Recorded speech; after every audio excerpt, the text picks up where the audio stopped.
ဝမ်းသာပါတယ်တစ်ခေါက်ပြန်ပြီးတော့တစ်နှစ်ပေါ့နော်ကြာသွားပါပြီကျွန်တော်ဒုတိယပြီးခဲ့တဲ့နှစ်ကကျွန်တော်ရောက်ခဲ့ပါတယ်ဒီအချိန်ပါပဲရည်ရွယ်ချက်ကတော့ကျွန်တော်သမီးအငယ်လေးနှစ်ယောက်ကကျောင်းပေးရက်သူတို့အိမ်ပြန်ပါတယ်ပြီးတော့သူတို့ပြန်ပို့ရင်းနဲ့အတူပေါ့သမီးကြီးဖြစ်တဲ့ဒီနိုင်ငံမှာသူအားပေးဖို့လောနာလဲပါတော့ပေါ့လေဒါကြောင့်ကျွန်တော်အချိန်ယူဖို့လာခြင်းဖြစ်ပါတယ်အဲ့ဒီမှာပဲဒီ MC အသင်းတော်မှာနေပြီးတော့မှကျွန်တော်ကိုနှုတ်ကပတ်တော်ဝင်ငါအားပေးဖို့ခေါ်ပေးခြင်းခံရတဲ့ကြောင့်ကျေးဇူးတင်ပါတယ်လို့ကျေးဇူးတင်ပါတယ်ဒီနေ့ကျွန်တော်အားပေးခြင်းတဲ့အကြောင်းအရာလေးကတော့အရန်ရိုးရှင်းပါတယ်ဖះမမေ့ဖို့ဖြစ်ပါတယ်ဖះမမေ့ဖို့တရားဟောကြံခန်းကြီး8အငယ်17မှာကျွန်တော်ကျမ်းစာလေးလည်းဖတ်ကြည့်ချင်ပါတယ်နော်တရားဟောကြံခန်းကြီး8အငယ်17ကိုဖတ်ကြည့်ရအောင်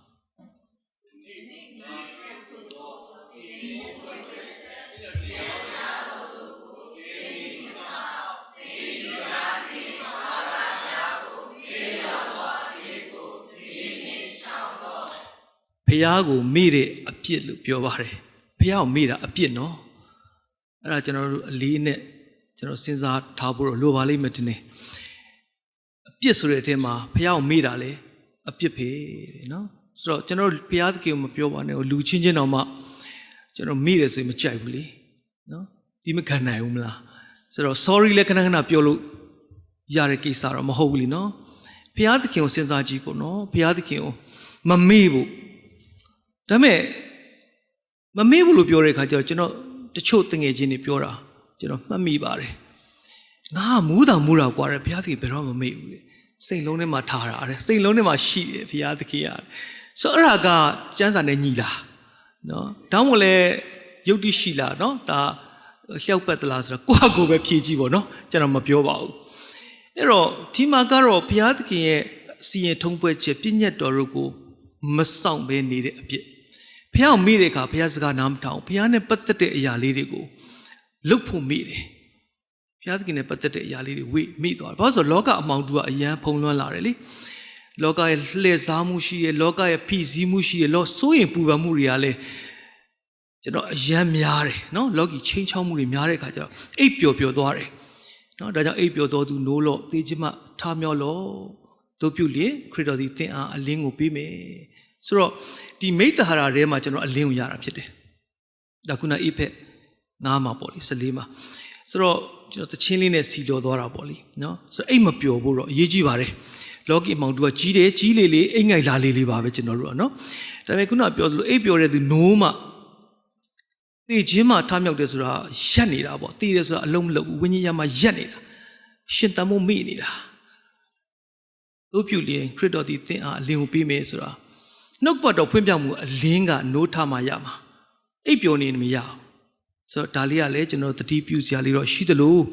ဘုရားစကားနားထောင်မမေ့ဖို့ကျွန်တော်တိုက်တွန်းချင်တာပါလို့เนาะမိတ္တဟာထဲမှာကြားရတယ်ကျွန်တော်မိတ္တဟာထဲမှာနှုတ်ပတ်တော်ခဏခဏကြားရတယ်အကြိမ်ကြိမ်ကြားရတယ်ဒါပေမဲ့မေ့သွားတယ်ကျွန်တော်နှုတ်ပတ်တော်ဘာဖြစ်လို့မေ့တာလဲမှတ်ဉာဏ်မကောင်းလို့ပေါ့เนาะ memory မကောင်းဘာဖြစ်လို့မှတ်ဉာဏ်မကောင်းတာလဲမှတ်ဉာဏ်ဘာလို့မကောင်းလဲဆိုလက်တွေမလုံလို့တဲ့ကျမ်းစာမှာတော့နော်ဒါပေမဲ့ဘုရားသခင်ကမှတ်ဉာဏ်ပေးမယ်လို့ပြောထားပြီးသားဖြစ်တယ်ဘုရားသခင်ပေးမယ်လို့ပြောထားပြီးသားဖြစ်ပါတယ်ဒါပေမဲ့ကျွန်တော်ဘာဖြစ်လို့မရတာလဲဘုရားသခင်ပေးမယ်လို့ပြောထားတဲ့အကြောင်းအရာလေးတွေကျွန်တော်ဖတ်ချင်ပါတယ်ဟေဘရဲခန်းကြီး10အငယ်16စက္ကွန်18လောက်တိဖတ်ချင်ပါတယ်ဟေဘရဲခန်းကြီး10အငယ်16စက္ကွန်18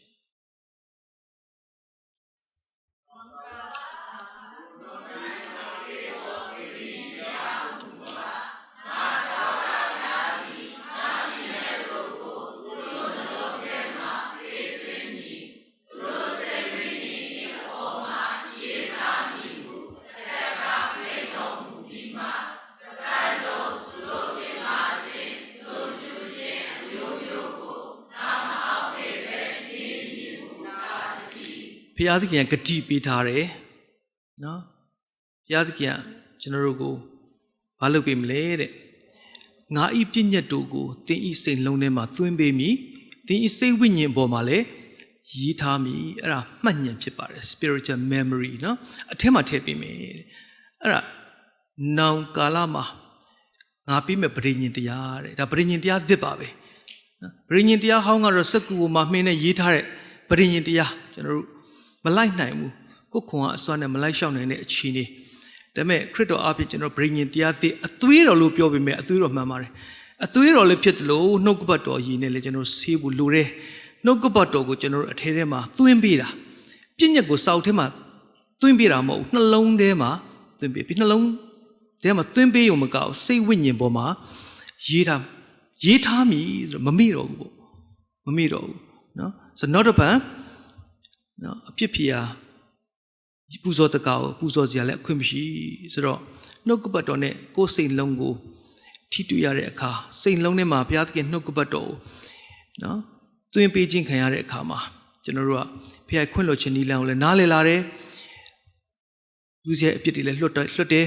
နော်ပြီးတော့မှအပြစ်ဖြေစရာအခွင့်လည်းတော့မရှိတော့ဘူးတဲ့အပြစ်တင်ခွင့်ကင်းသွားတာပေါ့နော်အဓိကကတော့ဘုရားထည့်ပေးမယ်လို့ပြောတာပါဘုရားကကျွန်တော်တို့ထည့်ပေးမယ်တဲ့မှတ်ဉာဏ်ပေးမယ်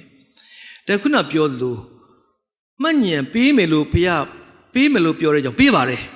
မပေးဘဲမနေပါဘူးကြားရတယ်လေအဲကျွန်တော်အမြင့်မဆွဲဘူးအမြင့်မဆွဲတာဘာဖြစ်လဲလက်တွေ့မလုပ်လို့တဲ့နော်လက်တွေ့မလုပ်လို့ကျွန်တော်နှုတ်ကပတ်တော်ရှိဝေးအများကြီးတော့ကြာကြီးမပြောဘူး facts တွေနှစ်ချက်ပဲပြောပြီးတော့နော်ဒီနေ့ခွန်အားယူဖို့အများကြီးပြောလိုက်ကျွန်တော်လက်တွေ့လုပ်ဖို့ခက်မှာပေါ့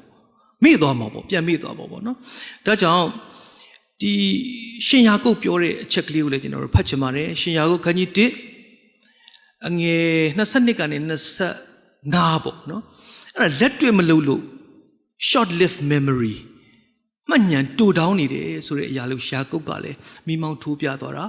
ရှိပါတယ်နော်ရှင်ယာကုပ်ဩဝါဒစာခန်းကြီး1အငယ်22ကနေ25ကိုဖတ်ကြည့်အောင်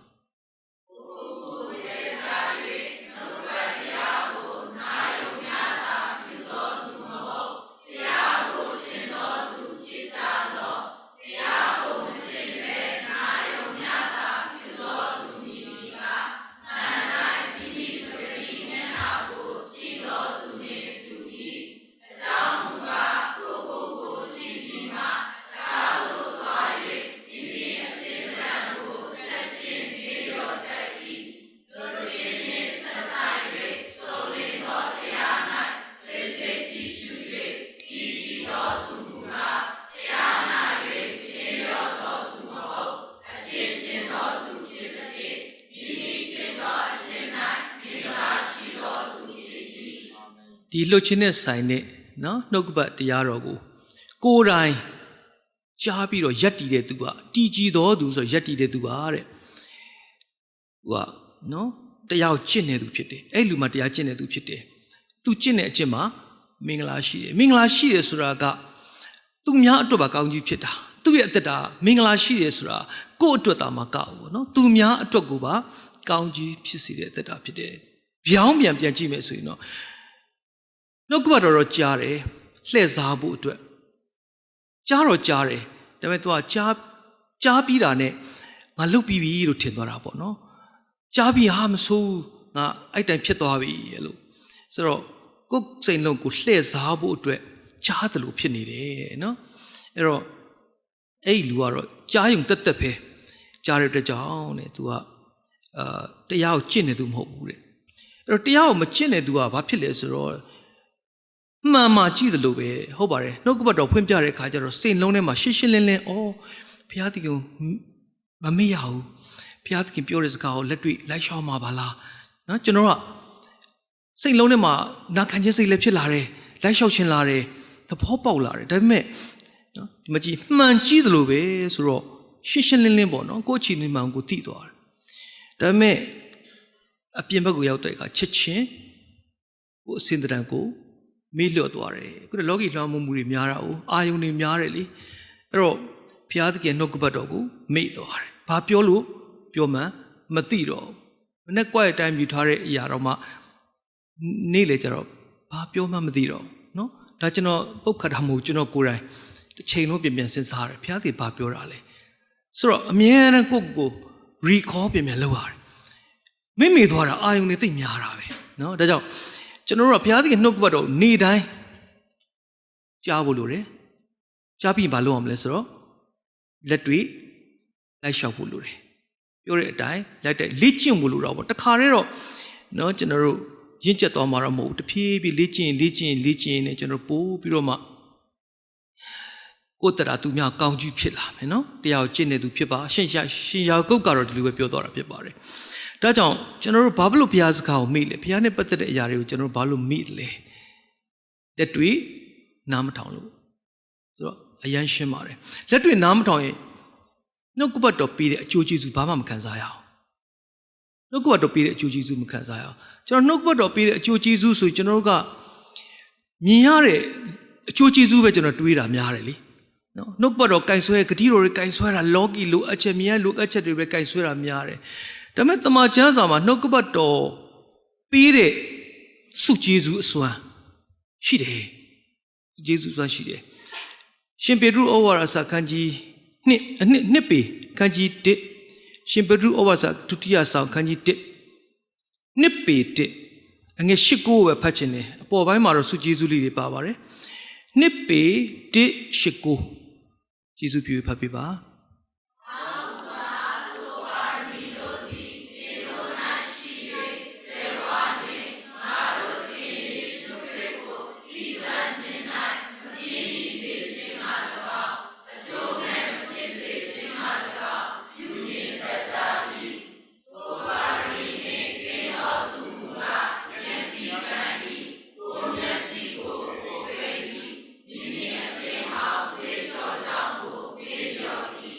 ဟုတ်တယ်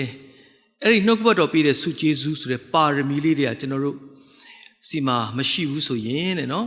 ပြင်းတာတို့မေ့တာတို့ဖြစ်တယ်နော်မေ့တာတို့အရှိပိုင်းမှာတော့နှုတ်ကပတ်တော်ပြည့်တဲ့စုကျေးဇူးဆိုတဲ့ပါရမီလေးတွေနှုတ်ကပတ်တော်ကြားတဲ့အခါမှာယုံကြည်ခြင်းဆိုတဲ့စုကျေးဇူးဖျားပြတယ်နော်ယုံကြည်ခြင်းဆိုတာယုံကြည်ခြင်းဒီကြားနာခြင်းအဖြစ်ဖြစ်တယ်ကြားနာခြင်းကလည်းဘုရားသခင်စကားတော်အဖြစ်ဆိုနှုတ်ကပတ်တော်ကြားတဲ့အခါမှာယုံကြည်ခြင်းဆိုတဲ့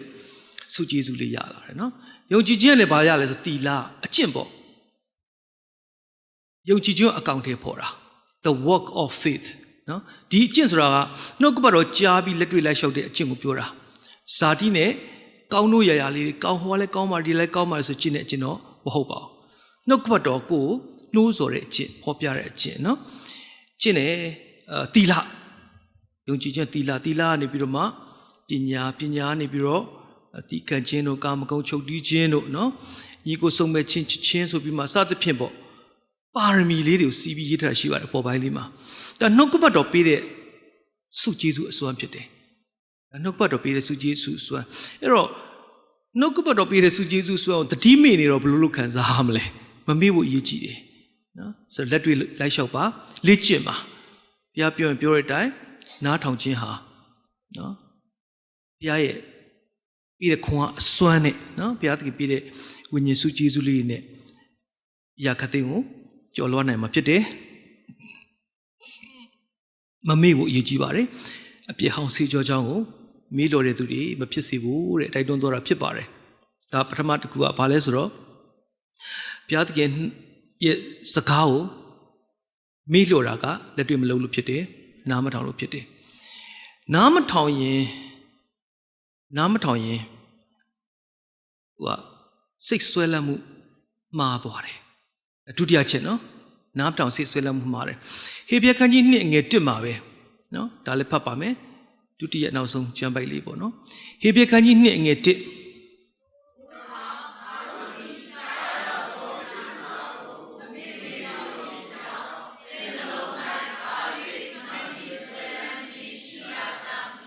ကြားတဲ့တရားစကားကိုနော်မမေ့ဖို့တာ၍မှတ်မိ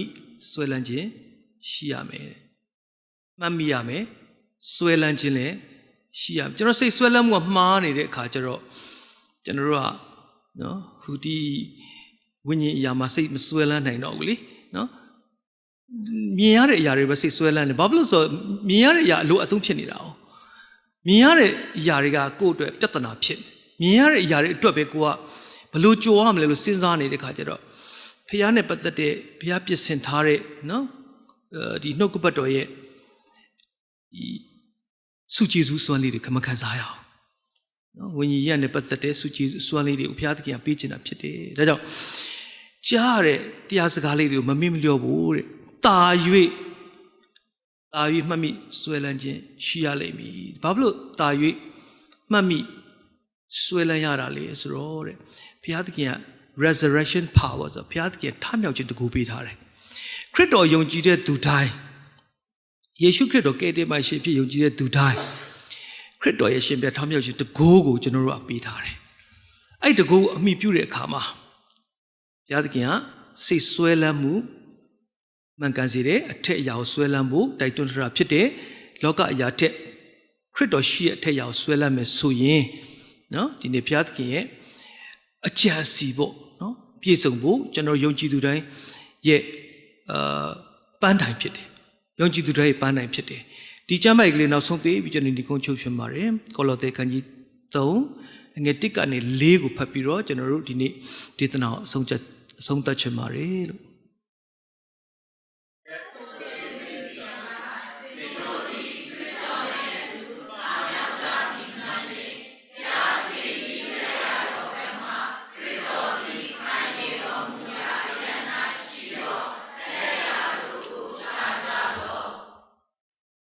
ဆက်ဖတ်ပြပါ၄ထိပေါ်မှာရှိသောအရာတို့ကိုဆွဲလန်းသောစိတ်မရှိကြနှင့်အထက်အရာတို့ကိုသာစိတ်ဆွဲလန်းခြင်းရှိကြလော့ကြောင့်မူကားသင်တို့သည်သေတော်သူဖြစ်၍သင်တို့အသက်သည်ခရစ်တော်နှင့်အတူဘုရားသခင်၌ဝတ်ထားလျက်ရှိ၏ငါတို့အသက်သည်ဟူသောခရစ်တော်သည်ထင်ရှားတော်မူသောအခါငါတို့သည်လည်းခရစ်တော်ကိုကယ်တင်ပိုင်ရှင်ဖြစ်ယုံကြည်တဲ့နေရာစားပြီးတော့ဘုရားသခင်လောကထဲကနေဖွက်ထားလိုက်တယ်။လောကထဲကနေဖွက်ထားလိုက်တယ်နော်။ဘုရားသခင်ဒီခရစ်တော်၌ကျွန်တော်ဖွက်ထားတယ်တဲ့။ကျွန်တော်ပေါ်လွင်ဖို့မဟုတ်တော့။ကျွန်တော်တို့ဘယ်သူပဲပေါ်လွင်တော့မလဲ။ခရစ်တော်ပဲပေါ်လွင်ရတော့မှာဖြစ်တယ်။ခရစ်တော်ပဲပေါ်လွင်ဖို့စိတ်ဆွဲလန်းမှုမှန်ကန်မှုလိုလာတာပေါ့နော်။ဒါကြောင့်အထက်အရာဘုရားသခင်ရဲ့လက်ရဘက်မှာရှိတဲ့သခင်ခရစ်တော်ရှိတဲ့အရက်ကိုပဲစိတ်ဆွဲလန်းမှာဒါများသောအားဖြင့်ကျွန်တော်ဘေးအရာကိုပဲစိတ်ဆွဲလန်းတာများလေနော်ဆိုတော့ဒါလည်းဒါကသဘာဝပဲနော်ဒါကျွန်တော်တို့နှုတ်ကပတ်တော်ပေးထားတာသဘာဝတရားထဲမှာအသက်ရှင်ဖို့တော့မဟုတ်ဘူးလေနော်အဲ့တော့ကျွန်တော်ဒီခရစ်တော်နဲ့ထားမြောက်ကြသည်မှန်လျင်လို့ပြောထားတာဘူးထားမြောက်ကြသည်ခရစ်တော်နဲ့တနေ့ထားမြောက်ခြင်းခံရမယ့်သူတွေလည်းဖြစ်တယ်လို့ဒီနေ့ခရစ်တော်ရဲ့ထားမြောက်ခြင်းတကူ resurrection power ဆိုတာပေးထားတယ်ကျွန်တော်ခွန်အားဆွမ်းနေကျွန်တော်မဟုတ်ဘူးနော်ဘုရားပြည့်တဲ့ခွန်အားဆွမ်းနေကြော်လွှားနိုင်မှုကျွန်တော်တို့ဘုရားသခင်ကပြင်ဆင်ပေးထားတယ်ကျွန်တော်စိတ်ဆွဲလန်းမှုမှန်ကန်မှုပဲလိုတယ်နော်လိုတယ်အဲ့တော့ခရစ်တော်ကကျွန်တော်တို့ကိုလောကထဲကနေဖွက်ထားလိုက်ပြီတဲ့ဆိုတော့ကျွန်တော်ရဲ့အသက်ရှင်မှုဟာခရစ်တော်ပေါ်လွင်ဖို့အတွက်အသက်ရှင်မယ်ဆိုရင်တော့ခရစ်တော်ရဲ့တရားပလင်ရှိမှာဝင်ရမယ်ယုံကြည်သူတိုင်းမလွဲမသေးပေါ့မလွဲမသေးမသွေသခင်ခရစ်တော်ရဲ့တရားပလင်ရှိမှာရက်ရမှာဖြစ်တယ်ယုံကြည်သူတိုင်းရက်ကိုရက်ရမှာဖြစ်တယ်အဲ့ကမှာဆုလက်ရှိတယ်ယုံကြည်သူတိုင်းကိုတော့ तू ကငရဲချဖို့တရားစီရင်မှာမဟုတ်ပါဘူးနော်ဆုလက်ဆိုတာအောင်မြင်တဲ့သူကိုဆုပေးမယ်မအောင်မြင်တဲ့သူကတော့ထာဝရအသီးပြည့်ခြင်းနဲ့ထာဝရရှက်ချောက်ခြင်းရှိတာပေါ့နော်အသီးမရဘူးပေါ့ပြောချင်တာကောင်းကင်နိုင်ငံမှာထာဝရအသီးနဲ့မသွားရတဲ့သူတွေရှိတယ်ထာဝရဘုန်းတည်နဲ့ဝင်ရတဲ့သူတွေရှိတယ်ဒီမှာတော့သခင်ခရစ်တော်ထင်ရှားပေါ်ထွန်းတဲ့အခါတဲ့နော်ထိုသခင်နဲ့အတူဘုန်းထင်ရှားကြလက်တဲ့ခရစ်တော်နဲ့အတူပဲနော်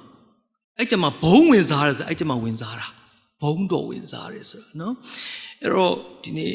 ကျွန်တော်စိတ်ဆွဲလန်းမှုလေးတွေကဘာဖြစ်လို့မှားတာလဲ memory မကောင်းလို့မှတ်ဉာဏ်မကောင်းလို့မှတ်ဉာဏ်ဘာလို့မကောင်းတာလဲလက်တွေ့မလုပ်လို့လက်တွေ့မလုပ်တော့ဘုရားကိုမေးလို့တဲ့အပြစ်ကျွန်တော်တို့ဖြစ်လို့ဖြစ်မှန်မသိဖြစ်နေတတ်တယ်ဒါကြောင့်ကျွန်တော်ယုံကြည်သူညီကိုမောင်နှမတွေကိုဒီမိသားစုလေးထဲမှာနော်ဘုရားသခင်ရဲ့စီရင်ထုံးဖွဲ့ချက်ပြည့်ညတ်တော်တို့ကိုမဆောင်